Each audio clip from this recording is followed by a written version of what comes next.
Welcome to the Sexy People Podcast. I'm your host, Dan Frigolette. I will be joined today with my co-host, Leanne, and our co-producer, Erik Anker. We're going to talk about his contribution to the podcast. It's formerly the Porn Stars or People Podcast. We're here as the Sexy People Podcast now to destigmatize sex positivity and talk about all the non-traditional relationships and try to explore that space for you, me, and everyone else. You can support us by liking, subscribing, listening to us all the places, checking out the YouTubes. Let us know what you want to hear from us. Let us know who you want us to talk to. PSAPpod@gmail.com. Give us your feedback. We want to hear about it. Also, let us know what you would love to see and support in a Patreon. We're here for you. This new podcast starts now. Sexy People Podcast, Dan Frigolette. I'm here with Leevonlux, and we're introducing our producer, Erik Anker. How are you? Hello. It's so good to be here. It's so nice to see your faces. It's so weird we're still doing Zoom, but we're all in different parts of the country. Yeah, well, no, that's the benefit of this whole thing. Thank you for being. You've like cooled yourself up. You got like a cool haircut. You got cool. Have I cooled? Like, was I uncool? I'm yeah, so sorry. 100%. It was hot. Cool Now I'm just cool. Yeah, now you have like this pirate beard thing. I like it. I like what's going on. Yeah, this has been getting some good feedback, so it's sticking around. Yeah, so the whole vibe of this year is to involve all of my favorite people on one of my favorite projects. That's where y'all come in. Erik, quick background. Me and Erik drove cross country to Alaska in 2015 and 16. 14. 24. and I learned so many things about the world through Erik. So I was at the beginning stages of Slutty Dan, and Erik was at the middle stages of poly open Erik. Is that fair? That'll work. Yeah. Yeah. Yeah. So, I mean, it's technically relationship anarchy, and so that allows us to avoid all the labels that might be associated with. But yeah, that works. But you fully had labels. Because you were a total normie, so I was just. I was just a dude cheating, and you were fully in a. I was a dude cheating, but just saying that I was doing it. So yeah, well, that's a good. Which makes it kind of not cheating. Yeah. You were like, hey, yeah, you were, to be fair, you were manipulating the rules of open and poly to your benefit, possibly. I'm not gonna deny that. I'm not gonna get defensive. Isn't it like everyone's benefit though? No. Okay. No, because the well, let's round it with what are the ways to do it correctly. So at the time, my contention, and I could be wrong, my contention was Erik was the sole benefactor of the arrangement. Okay. And I was the 84% benefactor of the arrangement. Fair. Okay. So what through all the things that we've learned, what is the takeaway? Oh God. Of how to successfully be open poly. And then I think this goes to everybody. Just radical authenticity and communication and consent, and understanding that in that framing, when it comes to consent, that to be dishonest is to take away consent. So honesty has a little bit higher stakes. It's not about just being honest or not honest. It's that if you are not honest, you're actually taking away someone else's consent to be with you, because you're giving them a false representation. It's like being dishonest is really just subtle catfishing. Or you're in an open relationship and you're cheating somehow. Well, that could be a thing. Yeah. I mean, there's a million ways that could work. Yeah. Depends on the rules of the relationship, I guess. Yeah, or you're poly and you're cheating because you're breaking the rules. Yeah, cheating is about breaking the rules. Yeah. Yeah. So, Leanne, you've been on the, I don't want to say you've been on the Erik side, but you've been in a thing where it was open and you felt the other person was doing 84% of the work. And then, so how did you feel in that environment when you knew you had a pass and you weren't even interested in doing it? And then what was the blowback of someone else using it to their full advantage? I was in an open relationship and realized that I did not want to hook up with other people, with other guys. And he was hooking up with other girls while on tour, and I was okay with it for a while. And then it was like, strangers get to see you way more than I do. What the fuck are we doing? Right. this is basically like being broken up. It's not even being open anymore. It's just silly, So that ended that. If we were in the same state, maybe that would have gone a lot differently. Right. Well, actually, and I had that kind of thing where I was in an open relationship with somebody who I had just met, so we had no sexual history, and then we were just talking about my hookups we weren't having sex. So it's kind of it's that same. It's like we're open, but then the two people in it have to be having sex also, kind of, for it to be working at all. I feel like Leanne, that's a primary couple. And then it slowly, in my opinion, I feel like there should be a primary couple, and then it slowly opens up. It doesn't have to open up the same way at the same time, but there should be a base point. If you lose that base, then what are you even? You're just people hooking up with other people. Right. And you're just talking about just an ongoing orgy with brunch breaks. Yeah. Right. And then I'm like, why am I even telling you? Why are you even telling me? Do we even owe this to each other anymore? Right. And so that was the main component of my open thing, was that we were discussing everything, like in full detail. And so then when she finally hooked up with somebody and she had a bad experience, she called me to end the whole thing. She was ending the regime, and we didn't discuss it. She just called with the decision, it's over. And that for me was the violation of the relationship, because our whole relationship was critically discuss all the things. And then now that was not a component anymore. So she had a bad experience, and then she was just like, we're not open anymore. She had a bad experience because we led her to a bad experience. She was feeling the 86%, if we're using Eric's thing, the 82% thing on my end. I was on tour. I was like, and I had set up all these experiences for myself, and she had no experiences. So I felt obligated to find the experiences for her, which led us both to a bad decision. It was terrible. It was a horrible idea. Yeah. Self-awareness is a real big part of being able to, in any relationship really, but like, especially when you're negotiating like these tricky territories of like intimacy, essentially, and what that means across the spectrum of different people. Like I have a connection right now that the person, doesn't really want to know all the other stuff I've got going on. Yeah. But we've been explicit about that. So it's not, I feel like we've skipped a piece, and it's my fault. You now are fully submitting to the poly lifestyle, Erik, right? More or less, yeah. Can you give us an idea without I don't know, violations of confidentiality? I have a co-parent and a baby. Yep. And we have a healthy family thing going on. Yeah. We probably spend, the majority of the week together. And then I have just kind of a fluid thing going on. That other part of me is kind of is still really figuring stuff out, because I also have never, a lot of my, like you, Dan, like a lot of my closest connections are my most intimate connections are spread out all over the country. They're nowhere near me. Right. So I have that factor, plus the family factor, plus the desire for actual human people around me. So, and I'm not traveling like I used to. My jobby job was a travel job. As a comedian, I was traveling all the time. So I was always on the road, and now I'm in one place. And so that's a new space for me. So I'm still really kind of learning that, but I have a healthy orbit of friends and people around me. Here's a question then. Because we were all facilitating this thing with the travel part, which actually removes some of the drama, because you don't have to shift things around. Like, one of the actual problems you can have, and I had back when I was like single, I had one on a podcast, and I told a story about one time where I was dating 2 or 3 girls, single guy.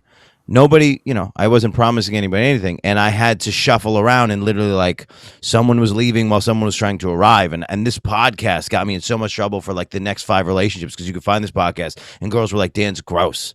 So for you being now where you are, and me like in New York, and Leanne, if you get involved in a poly thing, is it possible to take on like a slew of people in the same city, or do you think that's actually a hindrance? I was almost a satellite member of a pod where I had one person who was like a very close, long-term, intimate connection who was polypodding up sort of during the pandemic, and then I was visiting. Yeah. And it seemed like I was an auxiliary member of this pod, but it was a lot of people who were brand new to the concept of it, and so it kind of imploded. It didn't really last long enough for it to be my thing, but that would have been. I'm glad things are the way they are, because that would have been intense as far as more connections that are not anywhere near me, maintaining intimacy over distance, as I'm sure Leanne can talk about with the relationship she was mentioning earlier, is work. Yeah. And so, it's easy to connect with someone when you come back to your place and you see each other and you just spend the day being around each other. You don't have to. Not every moment has to be filled with like some sort of intense communication or something. Right. You don't have to, or any communication really. It's just your bodies are communicating. When you're limited to just long distance, it can get intense. So Yeah. I almost became a poly member. I don't. Yeah, bringing in a bunch of people. Everything is like walking into the ocean when you can't see the bottom, and you're like, is there going to be a sharp shell here? No. Okay. Is there going to be like a barnacle here? Ow, that hurts. So I'm going to back up. Yeah. Well, that's every relationship, So no? I'm going to back up. So it's really just it's 1/2 an inch at a time. Yeah. Figuring it out. Probably more of a minefield, I guess. Yeah. But I feel like that's every relationship, because you're still trying to find boundaries and do these things. And the thing that I find about traditional people is there's so much less communication, and the non-traditional people, there's this element where we actually get to build a thing. We go, which things do you want to put in our, this is Eric's phrase, chowder. So we're going to make a chowder. Which things do you want to put in the chowder? We're going to make a soup. Which things do we want to add to this? What do you value? What do you not value? So on. And I think that's all relationships should be doing that. So maybe a poly thing allows you to access that stuff better. And that's always changing as well. It's a constant, how many times do we get what we want, and then all of a sudden we want something new, or, that's just one example of how our desires can sort of change over time. So that's why the communication and the self-awareness thing is like crucial, baby. Crucial. So is it safe to say that none of us here really believe in monogamy? I think that's where I'm at. Yeah. I don't believe in it. Yeah.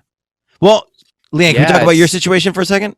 Yeah. I'm in a relationship with one person. And I actually did mention this week that like I don't believe in monogamy. I just don't believe that anyone truly wants to be with only one person forever. Yeah. So for me, this is the thing I really want to hone in for us is does monogamy mean the forever piece? And fidelity means the sex piece? This is the thing I'm trying to sort out. Or is monogamy literally the... I guess it depends on where you are relationship wise in your life. Like I do think about forever things. Yeah. At this point, I could see myself getting married. I could see myself having a kid. I still don't picture full monogamy. Right. I think sometimes there's another person in play or right. something. I don't know what it is going to be in this relationship right now. It's still too new. I feel like right now we're building the base, and then we'll see through conversation where this could go. So if the three of us fancy ourselves experts in anything, we are sort of we have a responsibility now to sort of walk our partners into what should be a more healthy, non-traditional relationship. That feels like where we're all at, actually. We're all, and so the question is, if we're being honest with ourselves, are we the worst? Are we just making other people do what we want? Or that's a great question.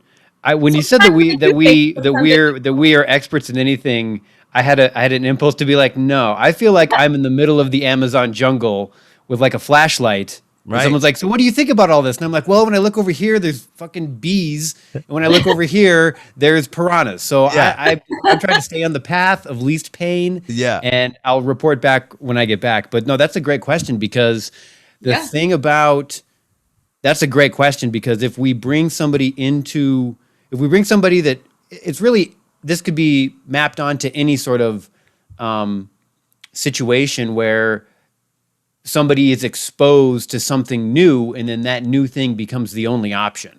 So like if we bring someone new into our lives and we're doing this thing and they're not used to this and they're coming from a more traditional background, in order to stay with us and in our intimate life, they have to sort of get down with it. Otherwise it's going to constantly cause this like tension that's just not sustainable over time. This is the one so thing I wonder about the ethics of that is like if somebody, you know, I don't think it's fair for me to be somebody's, whether it's my intention or my sort of lack of observation or it's their intention. I don't want to be somebody's foray into relationship anarchy or non-traditional dating. I don't want to be there. Unless I could, but also I would say you for the three of us, I would say you are the most.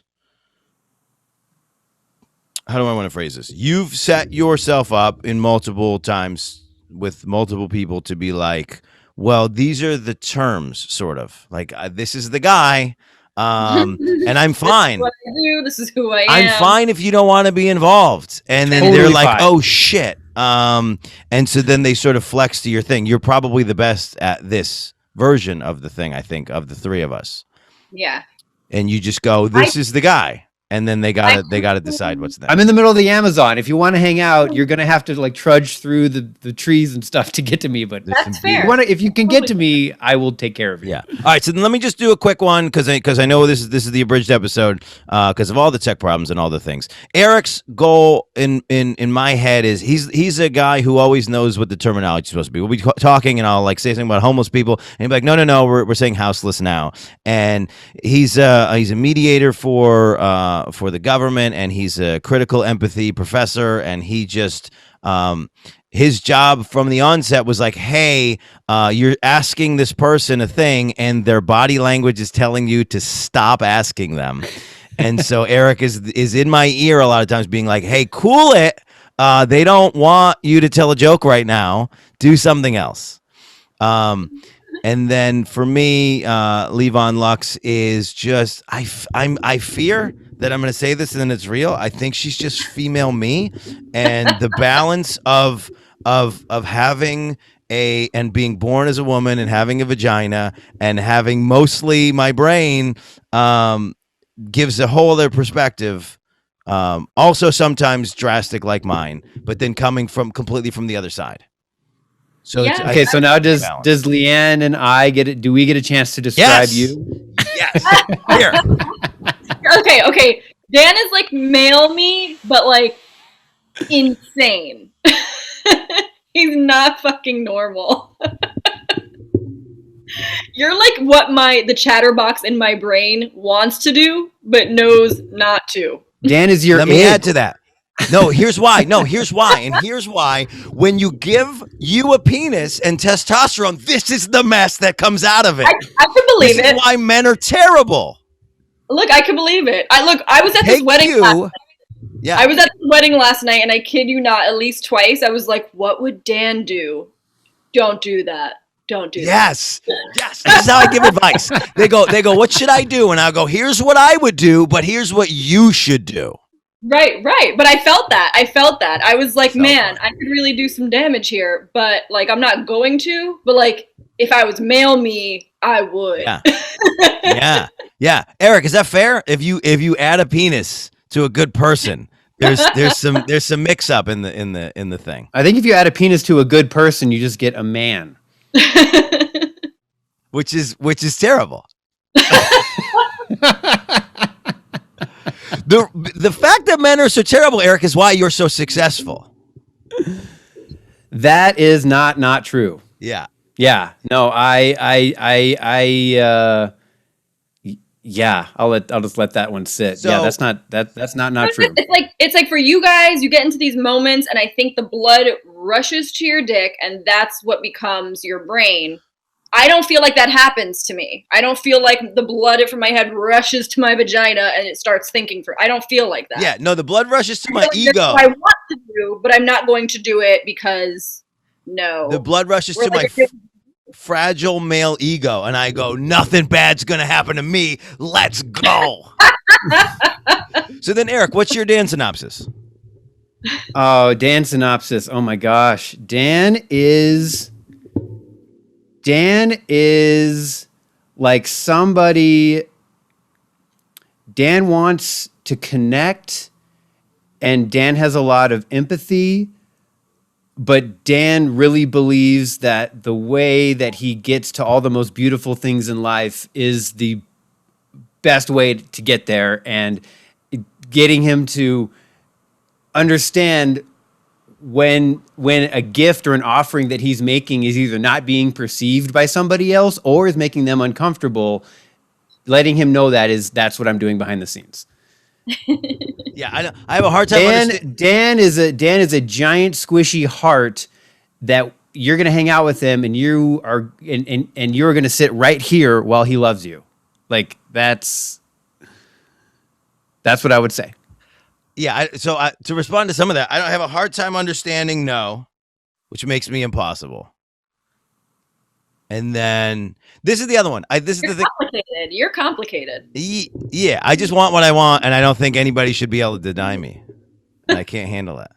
And then I have this other I have this other energy of like when I walk in a room, people are like, "Oh, this guy's gonna be a problem," and then I have to deal with that at all times. And yeah, back to that story of Dan and I being on the road for so long. When I took him, we went all the way to Anchorage, which is where I'm from, and he was accused by the other comedians there of stealing money from our own show to do cocaine. Oh, I don't remember this. I didn't even know this happened. Cocaine. Did you protect me from this? Oh, you didn't know about this? I had no idea. What? Oh God, yeah, this definitely happened. Yeah, people were coming up and saying like they thought you were high on cocaine all the time because you're you. When people find out I don't do cocaine, that. People ask me where to get cocaine all the time. When they find I don't do cocaine, they're like, "Oh, never offer him cocaine. If that's him regular, please. We don't want to see what's going to happen." Yeah, you're alive, but it's all coming from a good space, and you're a real sweetheart, and I love you. Okay. Sure. Aww. Great. It's good stuff. Well, you guys are, in Eric speak, you guys are my swirl. You guys are my, like, confidants. Shit goes down, and I'm calling one of you two to be like, what do I do now? And then you guys got to make sure I don't do Dan shit. Yeah, usually when we have those talks, it's a list of things to not do. Don't do Dan That's shit. the bulk of the... First, it's like me laughing at you in the situation that you get yourself into, Which I'm fine and with. then it's like me trying to woman-splain what the fuck is going on. And then sometimes I think I'm so wrong, and then I call you guys, and then you're like, "Oh, that bitch crazy," and I'm like, "Great," and that non-gendered bitch, just to be clear. I only refer to women as bitches. That's Fair. just one of my hard rules. I call all my friends bitches and hoes. So I know. I just want to be. Well, wait. What was the thing that happened to you? You, Leanne. This is one of my favorite things I've been telling people forever. Since it happened, you got a phone. You got a phone call. You were about to start. You were about to pick a fight. And which time? The Instagram story. What was the lead in? It was like, girl, I'm about to go Petty Pablo on this. What was the thing? I texted Joey and I was like, bitch, I'm about to go Petty Pablo on this motherfucker. I am not a petty person by nature, but if you just push that button a few too many times. Wait, is Petty Pablo a person? No, Petey Pablo is a person. Petty Pablo. Pablo was a rapper, is a I don't know. I know Petey Pablo, right. But I want to can we make Petty Pablo a thing that we're being when we're being petty? There was like a thread online at some point where people like just change words around to go with petty. Yeah. And so my friends and I will just do that back and forth, like when we're getting to that. Oh, you'll always make a new petty character. Yeah, there's a bunch of like petty characters to pick. I'm trying to think of another one. It's great. I'm trying not to say anything about Tom Petty, and it's really bothering me. Oh, Tom Petty. I'm so sorry. Well, that's 1-to-1. Yeah. Yeah, that's too easy. Well, this is the team. This is what you guys have to look forward to. We're going to try to do some things. Here's a promise I'm going to make to the viewers. If we have somebody on who's bullshit, we are going to, as a team, call this person out. I think we've been coddling the people on the podcast for a long time, partly because the show was me and another person, so I can't just tell a person, and when it's me and them, that they suck. But if someone sucks, we want you to be able to feel that, and we want to be able to acknowledge that, and we want you to take the ride with us. And if we suck, let us know. Fine, also fine. You know, like we got to know. We got to know. By the way, I love the comments where they talk shit on me. I don't know why I like it. The greatest comment for this podcast ever was Dan just tells his sad high school stories, which I think is fantastic. It's like my favorite thing. If I could put that as like my IMDb review for this, like that, I'm gonna put that. I'm gonna put that in my bio. It's my favorite thing. But this is the team. Get a look, get a handle. We appreciate you guys for being listeners and all the things. We're still asking advice. If there's something that you want us to do as a Patreon thing, I think we're going to do this after show, sort of regrouping what happened in an episode with this team right here. And I want you guys to be on board for that as the listeners. But give us some feedback. Let us know what you feel about all the things we want to hear. Erik, how do we find you and pick you up? Oh, thanks. I am posting infrequently at critical.empathy on Instagram, and you can find me there. I don't post frequently right now, but I will probably more in the future, and everything that's there right now is still dope shit, so go check it out. Great. Leanne, you're trying to build an OnlyFans, well, not that you have an OnlyFans, but we always want more people. So you're pumping the OnlyFans. You've all of a sudden come to this new BG content world. Yes. That's for the people. How else do we find you? Your money at OnlyFans. Leevonlux. Give me all of your money. Give me money for no reason. Venmo me. Great.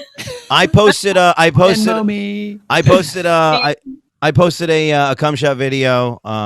Go get that shit. I posted 2 other videos. I'm seeing if anybody wants my stuff. So far it's 3 people, and I know exactly who they are. We could have skipped OnlyFans commission on the thing. Promote it on Twitter. But check those things out. But this is the team. This is the Sexy People Podcast. Thanks everybody for being a listener, and please keep coming back. Bye.